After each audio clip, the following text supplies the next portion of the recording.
მოგესალმებით. პოლიტიკურ კრიზისებს ერთი ძალიან მნიშვნელოვანი თვისება აქვთ. პოლიტიკური კრიზისის დასაწყისის დანახვა ძალიან ცოტას შეუძლია.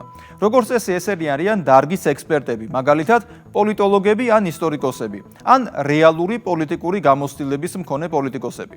ასეთი ადამიანები ძალიან ცოტანი არიან, სამაგიეროდ კი ბევრნი არიან ისეთები, ვინც პროცესებს ზედაპირულად ბოლო რამდენიმე თვის და ესეც მაქსიმუმია, მოკლედ ბოლო რამდენიმე თვის ინფორმაციით აფასებენ ხოლმე. არადა პოლიტიკური კრიზისის საფუძვლები ყოველთვის ძალიან ღრმაა და მათი დასაწყისი მასისთვის უხილავია. მასა დამკვიდრებულ სტერეოტიპებზე რეაგირებს.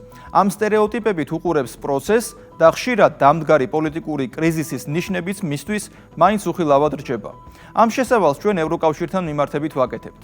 დღეს უკვე იმდენად თვალსაჩინოა ყველაფერი, რომ როგორც იტყვიან, მოცემულობა ხელის გულზე დევს. როდესაც წამყვან ევროპულ ქვეყნებში ტერაქტი ტერაქტზე ხდება და ზოგან ან ვადამდელი არჩევნებია დანიშნული ბუნდოვანი მომავლის პერსპექტივით, ზოგან საერთოდ ვერ კრავენ მთავრობას და ზოგან პრეზიდენტის რეიტინგები ფსკერზეა, ეს უკვე დამდგარი პოლიტიკური კრიზისის ნიშნებია.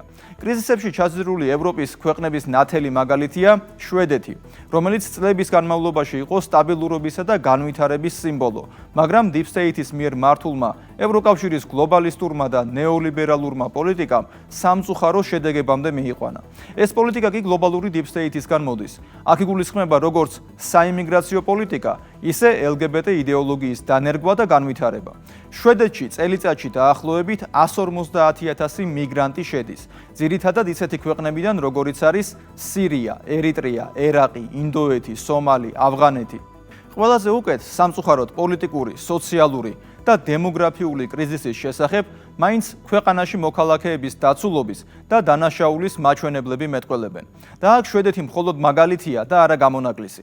13 თებერვალს მიუნხენის ცენტრში, როცა პროფკავშირული გაერთიანება ვერდი დემონსტრაციას მართავდა, მონაწილეებში შეიჭრა ავტომანქანა, რომელსაც 24 წლის კაცი ავღანეთის მოქალაქე მართავდა. პოლიცია ვარაუდობს, რომ თავდამსხმელს, რომელიც ადრე გავრცელებული ცნობით ნარკოტიკებთან და ქურდობასთან კავშირით იყო ცნობილი, ისლამისტური მოტივი ამოქმედებდა. 15 თებერვალს დემონსტრაციაზე თავდასხმის შედეგად დაშავებული დედაშვილი დაიღუპა. თან ეს ტერაქტი მოხდა ქალაქ მიუნხენში, სადაც მეორე დღეს, ანუ 14 თებერვალს, მიუნხენის უსაფრთხოების კონფერენცია დაიწყო. ბედის ირონიით, ევროკავშირის საიმიგრაციო პოლიტიკის სრული ჩავარდნის დემონსტრირებითა და გერმანიის სასაზღვრო თუ საიმიგრაციო პოლიტიკის კრიზისის გამო მოხდა ტრაგედია. 23 იანვარს ისევ გერმანიაში, აშაფენბურგში სკოლამდელი ასაკის ბავშვებზე დანით თავდასხმას 2 ადამიანი ემსხვერპლა, მათ შორის 2 წლის ბავშვი. კიდევ 3 ადამიანი მძიმედ დაიჭრა, მცირეწლოვანი გოგონა და 2 ზრდასრული. თავდასხმა ქალაქის ცენტრალურ პარკში მოხდა. თავდამსხმელი 28 წლის ავღანელი იყო. დეკემბერში ექიმი, რომელიც წარმოშობით საუდის არაბეთიდან იყო და გერმანიაში თავშესაფრის სტატუსით სარგებლობდა, მაგდებურგში საშობაო ბაზარს თავს დაესხა, მანქანით დიდი სიჩქარით შევარდა ხალხში და 5 ადამიანის სიცოცხლე იმსხვერპლა. 200-მდე კი დაშავებული დარჩა. გერმანია არის ევროკავშირის წამყვანი ქვეყანა, ჯერჯერობით მაინც. ის რაც ხდება გერმანიაში, ეს არის ევროკავშირის პოლიტიკური პროცესის და ზოგადი მდგომარეობის სარკე. როდესაც ბოლო 3 თვის განმავლობაში თვეში ერთხელ ტერაქტი ხდება და მიზეზი ქვეყნის, როგორც თავად ამბობენ ხოლმე, ჰუმანური პოლიტიკაა, გამოდის, რომ საუბარია პოლიტიკური ელიტის სრულ ჩავარდნაზე. სახელმწიფოს პრინციპი დგას დაუწერელ, მაგრამ საუკუნეების განმავლობაში ჩამოყალიბებულ მტკიცე სოციალურ კონტრაქტზე. კონკრეტულ ტერიტორიაზე მცხოვრები ხალხი ერთიანდება და ირჩევს მმართველს, რომელმაც უნდა უზრუნველყოს ამ ხალხისა და მათი ტერიტორიის, ანუ ქვეყნის კეთილდღეობა და უსაფრთხოება. ამ შემთხვევაში არ აქვს მნიშვნელობა მმართველობის ფორმას. ამ გადმოსახედიდან გერმანიის პოლიტიკა, ბევრი რომ არ გავაგრძელოთ, უკვე ღრმა კრიზისშია და საეჭვოა იმ პარტიის დაბრუნებამ, რომლის დროსაც დაიწყო საიმიგრაციო და ეკონომიკური უკუსვლა რაიმეს უშველოს. ყოფილი კანცლერის ანგელა მერკელისა და კანცლერობის კანდიდატის ფრიდრიხ მერცის ქრისტიან დემოკრატებისა და ქრისტიან სოციალისტების პარტიაზე ვსაუბრობთ. აღარ გვაქვს საუბარი საფრანგეთზე. პრეზიდენტ ემანუელ მაკრონის რეიტინგი 26 იანვრის გამოკითხვის თანახმად ყველაზე დაბალია 2017 წლის შემდეგ. პრეზიდენტის მუშაობა დადებითად გამოკითხულთა მხოლოდ 21%-მა შეაფასა. ამას ემატება ის, რომ მაკრონს ბოლო თვეების განმავლობაში რამდენჯერმე დაეშალა მთავრობა და ახლანდელი მოცემულობაც არ არის მისთვის დიდად საიმედო. ამ ჩამონათვალს ემატება ავსტრიას. 15 თებერვალს სირიელმა ისლამისტმა დანით რამდენიმე ადამიანი დაჭრა. 14 წლის მოზარდი კი გარდაიცვალა. ევროკავშირის ქვეყნების კრიზისისა და ამ ყველაფერში Deep State-ის როლის შესახებ ნახეთ ანი ნადირაშვილის სიუჟეტი. ადრე ტერმინი Deep State თუ ვიღაცისთვის კონსპირაციულ თეორიას წარმოადგენდა, დღეს მის არსებობაში ეჭვი თითქმის არავის ეპარება. ეს უკვე ვერსია და ეჭვები აღარ არის. ევროკავშირის მაგალითმა მის არსებობაშიც დაგვარწმუნა და მართვის თავისებურებებშიც. Deep State სულ რაღაც 10 წელი დასჭირდა იმისთვის, რომ ბრიუსელში გავლენები მოეპოვებინა და წევრი ქვეყნები მისი მეშვეობით ემართა. სისტემა საათის მექანიზმივით ააწყო. გადაწყვეტილებას Deep State იღებს. ბრიუსელი მას იზიარებს. შესაბამის ინსტრუქციებს ადგენს და წევრ ქვეყნებს აიძულებს მის ნებას დახვეს. ურჩევნებს ემუქრება. ფინანსური დახმარების გარეშე ტოვებს. უნგრეთი ასე დაისაჯა. სლოვაკეთის პრემიერს ესროლეს. რუმინეთში საკონსტიტუციო სასამართლო მეორე ტურის წინ არჩევნების საერთოდ გააუქმა, იმიტომ რომ იქ Deep State-ისთვის მიუღებელი ფიგურა იმარჯვებდა. ბრიუსელი კარგად ზრუნავს იმისთვის, რომ ევროკავშირის საათზე მუდმივად Deep State-ის დრო იყოს. ამიტომაც ყველა ისარს, წამზომსაც კი მის ინტერესებსა და პოლიტიკაზე ასწორებს. ჯერ კიდევ 2006 წელს ევროკავშირი 1,5 ტრილიონ ევროთი უსწრებდა ამერიკის ეკონომიკას. ევროგაერთიანება მისი უსაფრთხოებისა და სოციალური სტაბილურობის გამო მსოფლიოში ყველაზე სასურველი გაერთიანებაა. სწორედ ამიტომ ევროკავშირმა გაფართოების რამდენიმე ტალღა გაიარა და დღეს უკვე მასში 27 სახელმწიფოა გაერთიანებული. ევროკავშირის წარმატებასთან და კონკურენტუნარიანობის ზრდასთან ერთად იზრდებოდა გლობალური Deep State-ის ზეწოლა მისი კონკურენციის გზიდან ჩამოშორებისთვის. გლობალურმა Deep State-მა მიზანში მთავარი ევროპული ღირებულებები ამოიღო: სუვერენიტეტი, უსაფრთხოება და ეკონომიკური კეთილდღეობა. უკონტროლო მიგრაცია კი ამ ბრძოლაში მთავარი ინსტრუმენტი გახდა. ამერიკის მიერ ახლო აღმოსავლეთში წარმოებული ომებისა ჯორჯ სოროსის აფრიკული ფონდების მეშვეობით, რომელიც გლობალური Deep State-ის დავალებების შემსრულებელია. ევროპას არაბული წარმოშობის მილიონობით მიგრანტი მოაწყდა. უკონტროლო მიგრაციას დანაშაულის ზრდა მოყვა. ორივეს ერთად კი სოციალური ქაოსი და ეკონომიკური კრიზისი. მაგალითები ვნახოთ, რასთან ასოცირდებოდა შვედეთი სულ რაღაც 10-15 წლის წინ.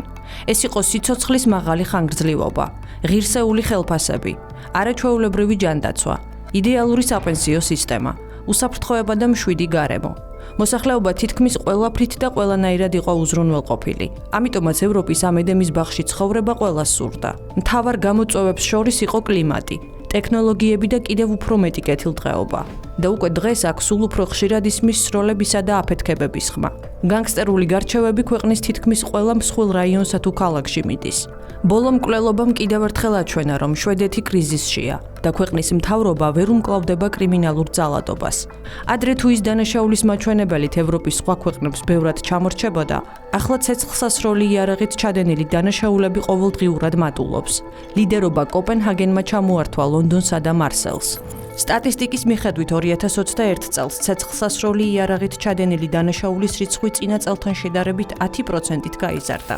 ტრაგიკული ინციდენტების რიცხვმა 366 შეადგინა. ანუ დღეში ერთი შემთხვევა. სროლების შედეგად 47 ადამიანი დაიღუპა და 117 დაიჭრა.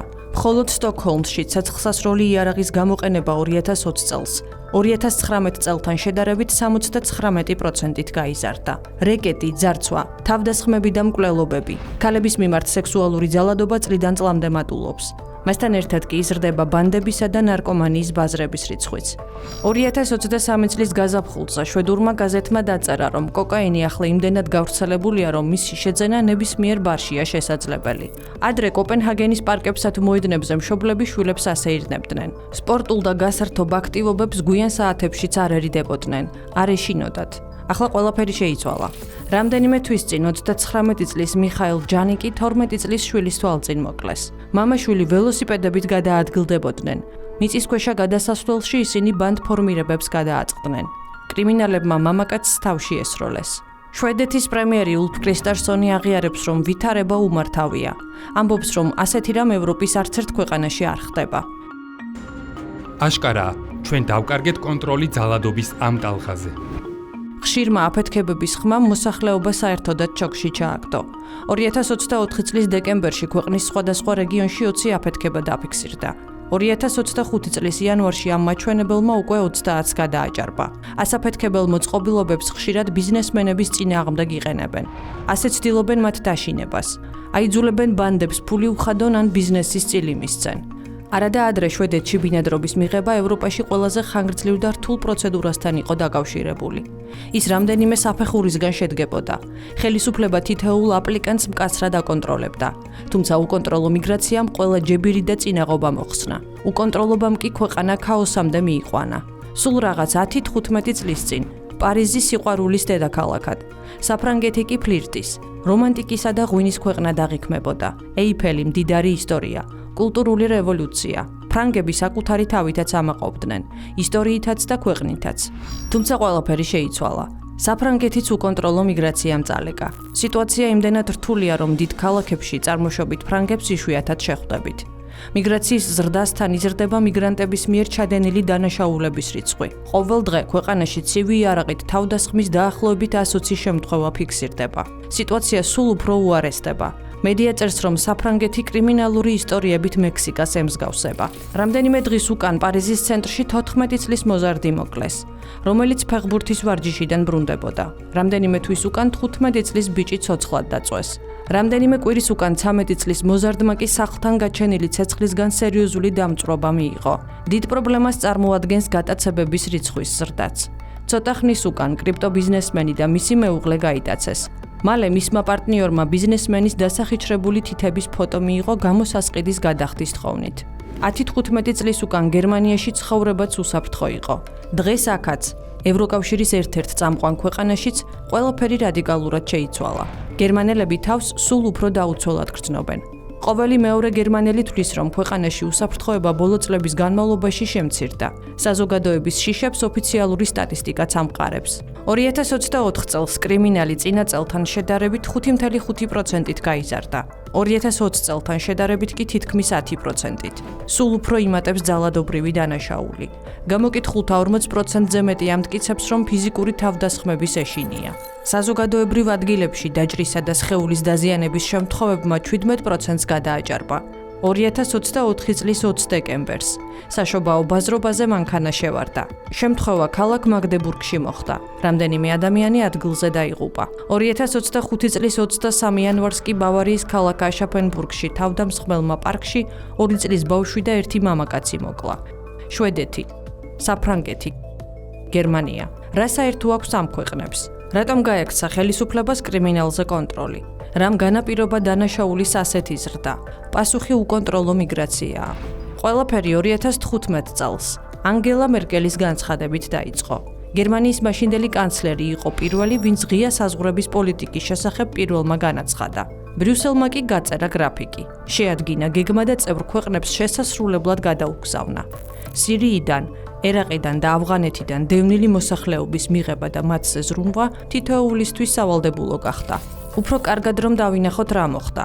გლობალური დიპსტეითის მიერ მართულმა ბრიუსელის ჩინოვნიკობამ ფაქტობრივად ევროკავშირის წევრ ქვეყნებს საკუთარი საზღვრების გაკონტროლების უფლება ჩამოართვა. სწორედ უკონტროლო მიგრაციას უნდა შეესრულებინა ერთ დროს უსაფრთხო და ეკონომიკურად უზრუნველ ყოფილ ევროპაში ტროას ცხენის როლი. გლობალური დიპსტეითის გეგმა მართულმა ბრიუსელის ბიუროკრატიამ ყველა ქვეყნისთვის სავალდებულო გახადა, ვინც წინააღმდეგობის გაწევას ბედავდა ფინანსური სანქციებით ემუქრებოდნენ. უნგრეთს დაუწესეს კიდეც. პარალელურად დიპსტეითის მიერ მართული დასავლური მედია ევროპული ქვეყნების ხელისუფლებებს და ხალხს ჰუმანიზმით აშანტაჟებდა. ყველა, ვინც მასობრივი მიგრაციის წინააღმდეგ ხმას ამოიღებდა, ავტომატურად ფაშისტად ცხადდებოდა. ინსტრუქტაჟის გათვალისწინება სტოკჰოლმსაც მოუწია. მხოლოდ ერთ წელიწადში ქვეყანამ 160,000 მიგრანტი მიიღო. ლტოლვილების ტალღა დღემდე არ წყდება. უმეტესობა არ მუშაობს და არც სამუშაოს ეწევს. ბრიუსელის მითითებით მათ შვედი გადამხდელები ინახავენ. ხელისუფლება დიდხანს არ აღიარებდა მიგრანტებსა და კრიმინალს შორის პირდაპირ კავშირს. 2020 წელს შვედეთის პრემიერ-მინისტრი სტეფან ლევენი მიგრანტების ძალადობის ზრდასაც უარყოფდა. ეს ხომ ბრიუსელის ჩინოვნიკებს არ აწყობდათ. თუმცა, როდესაც სიტუაცია კონტროლიდან გამოვიდა, დუმილი პოლიციელებმა დაარღვიეს. გოტენბურგის პოლიციის უფროსმა ერიკ ნორტმა ბრიტანულ Daily Mail-ს ექსკლუზიური ინტერვიუ მისცა. ამ დანაშაულებრივ კლანებს აქვთ სრულიად განსხვავებული კულტურა, რაც ართულებს მათთან ბრძოლას ჩვეულებრივი პოლიციის მეთოდების გამოყენებით. ჩვენ გვჭირდება მეტი პოლიცია და ჩვენი სასამართლოები და ციხეები სასწრაფოდ უნდა გაძლიერდეს. ამ სიტუაციის მოსაგვარებლად წინააღმდეგ შემთხვევაში ქვეყანა ბანდიტურ სამოთხედ გადაიქცევა. 2 წლის წინ ვინმე იმიგრაციას დანაშაულთან რომ დააკავშირებდა როგორც მე ახლა, მას რასიზმში დაადანაშაულებდნენ, მაგრამ ახლა პარადიგმა იცვლება. 2021 წელს უკვე ემანუელ მაკრონიც ხვდება, რომ რაღაც ისე არ მიდის. კრიმინალურ ქრონიკასაც ეცნობა და ხალხის უკმაყოფილებასაც. მაგრამ როცა მისი ქვეყნის საზღვრებს ავღანელი ლტოლვილები მოაწყდნენ, მხოლოდ შეშფოთება მოახერხა. ავღანეთში დესტაბილიზაცია საფრთხეს უქმნის ევროპაში არარეგულირებული მიგრაციული ნაკადების წარმოქმნას. რეალობას ხედავს, მაგრამ მასზე რეაგირება უკვე აღარ შეუძლია. პროცესს თავიდან ბოლომდე გლობალური deep state აკონტროლებს. შემდეგში ყოველთვის, როცა ის მიგრანტებზე შეშფოთდება, ხელს ვერავისკენ გაიშვერს. მთავარ პრობლემად მიგრაციის მართვას დაასახელებს და ინტეგრაციის გაუმჯობესების აუცილებლობაზე ალაპარაკდება. გერმანიაში კანცლერი ყვირის, შოლცი განრისხებულია, ბუნდესტაგში დგას და ყვირის, მაგრამ უკონტროლო მიგრაცია, დანაშაულის მატება და საკუთარი მოსახლეობის უკმაყოფილება არ აწუხებს. ის ოპოზიციაზე ბრაზობს. რეალობას სწორედ ისინი ახმოვანებენ. მას კი ნერვები ეშლება. მაგრამ მაკრონის მსგავსად ისიც უკვე ბრიუსელის გლობალური deep state-ის მიერ ევროკავშირისთვის გაწერილ დღის წესრიგს ემორჩილება. ამიტომაც კეთილი უნდა ინებოს და მოძებნოს არგუმენტები, რითაც საკუთარი ხალხის შიშებს კი არ უპასუხებს, არამედ დაუპირისპირდება. ამიტომაც იტყვის, ბოლო 20 წელი ეკონომიკური ზრდა რომ გვაქვს, ეს სწორედ მიგრანტების დამსახურებაა. მათ ხელები დაიკაპიცეს და გერმანია ააშენესო. დავიწყებ იმით, რაც უკავშირდება ჩვენი ქვეყნის ისტორიას ბოლო წლებისა და 10 წლეულების გამოცდილებას და რა არის მნიშვნელოვანი მომავალში. ის რომ ბოლო 20 წლის განმავლობაში გვქონდა ეკონომიკური ზრდა, რომ ბოლო წლებში მივაღწიეთ იმ ფაქტს, რომ ჩვენი ქვეყანა ეკონომიკურად წარმატებულია, განპირობებულია იმით, რომ ბევრი ადამიანი მოვიდა ჩვენთან ევროპისა და მსოფლიოს სხვა ქვეყნებიდან. საქმეს შეუდგნენ, ხელები დაიკაპიცეს, გამოიყენეს საკუთარი ნიჭი და ეკონომიკა განვითარდა. შოლცმა რომ იცრუა ამას ეკონომიკის ზრდის მაჩვენებელი ადასტურებს, რომელიც ბოლო წლებია 0.2%-მდე დაეცა. 2025 წელს ზრდის პროგნოზი 0.3% შეადგენს. ეკონომიკური ზრდა ვარდება როგორც საფრანგეთში 0.8%-მდე, ისე შვედეთში. ციფრები თითქმის იდენტურია. გერმანიამ, საფრანგეთმა და შვედეთმა ბრიუსელის ინსტრუქციები გაიზიარეს და სამივე მათგანმა ერთი და იგივე შედეგით დაამთავრეს. კრიმინალი მატულობს. მოსახლეობა სასტიკი და შემაძრწუნებელი დანაშაულებების მომსწრე ხდება. ეკონომიკა კი სულ უფრო მცირდება. მეორე მსოფლიო ომის შემდეგ ევროპაში ასეთი კრიზისი არ ყოფილა. კრიმინალის ზრდა ბუნებრივია აისახება ეკონომიკის ვარდნაზე. მიგრანტების მიერ ჩადენილი დანაშაულებები მსოფლიო მედიის ყურადღების ეპიცენტრში ხვდება. ინვესტორებს ესმით, რომ ვითარება ევროპაში უკვე არც სტაბილურია და არც უსაფრთხო. შესაბამისად, ინვესტიციების ჩადება ევროზონაში აღარ უნდათ. ბრიუსელის ინსტრუქციებით მართული ქვეყნები კი საბიუჯეტო ფულს მიგრანტების შენახვაზე და კრიმინალური კერების ჩაცხრობაზე ხარჯავენ. თუმცა პოლიცია ჯერ დამაკმაყოფილებელ შედეგებამდეც კი ვერ მიდის. დანაშაულებრივი ჯგუფების რაოდენობა იმდენად მაღალია, რომ 15 წლის განმავლობაში შვედეთში კრიმინალთან ბრძოლაზე დახარჯული საერთო თანხა დაახლოებით 322 მილიარდი კრონია. 2025 წლის ბიუჯეტში 90-მდე მილიარდი კრონი უკვე გამოიყო კრიმინალთან საბრძოლველად. ეს ის თანხებია, რომელიც ქვეყნის განვითარებას უნდა მოხმარებოდა, მაგრამ არსებულის შენარჩუნებაც ჭირს. რკინიგზის რეაბილიტაციისთვის მაგალითად რესურსები აღარ ყოფნით. სარემონტო სამუშაოებმა შესაძლოა 350 წელსაც გასტანოსო. წერენ ექსპერტები. ასეთი შეფასება კიდევ უფრო ნათლად აჩვენებს, რამდენად უკან დაიხია ქვეყანამ, რომელიც ევროკავშირის ერთ-ერთი ყველაზე მდიდარი ქვეყანა იყო. საზღვრებზე კონტროლის დაკარგვამ ეკონომიკურ კრიზისამ და ევროკავშირის წამყვანი ქვეყნებიც მიიყვანა. მიგრანტების შენახვა და კრიმინალთან ბრძოლა ძვირი სიამოვნება.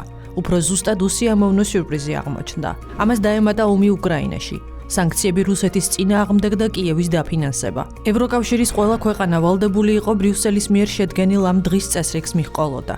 რა გასაკვირია, რომ 2025 წელი ისე დაიწყო, რომ ბიუჯეტი ჯერ არც საფრანგეთს ჰქონდა დამტკიცებული და არც გერმანიას.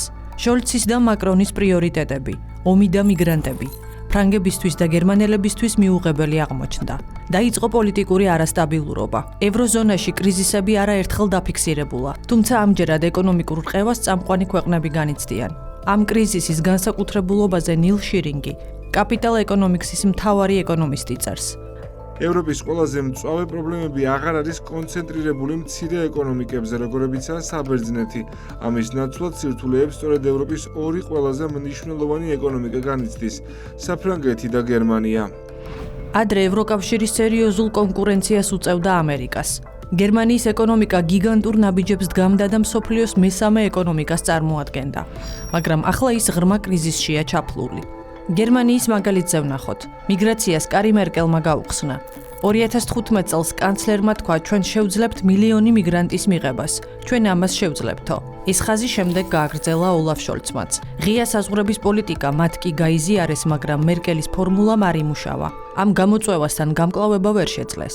მილიონობით ლტოლვილი ბიუჯეტს მძიმე ტვირთად დააწვა. მალე დაიწყო ომი უკრაინაში და ახლა ბიუჯეტმა რუსეთის წინააღმდეგ სანქციები და კიევის ფრონტის ხაზი დააფინანსა. შედეგად კი მიიღო ჯერ ენერგეტიკული კრიზისი. რუსეთიდან ბუნებრივი აირის მიწოდების შეწყვეტამ ენერგომატარებლებზე ფასების მკვეთრი ზრდა გამოიწვია. შემდეგ მრეწველობის ჩამოშლა. პირველ რიგში ავტომრეწველობის, რომლის წარმოებაც იაფ-რუსულ გაზზე იყო დამოკიდებული.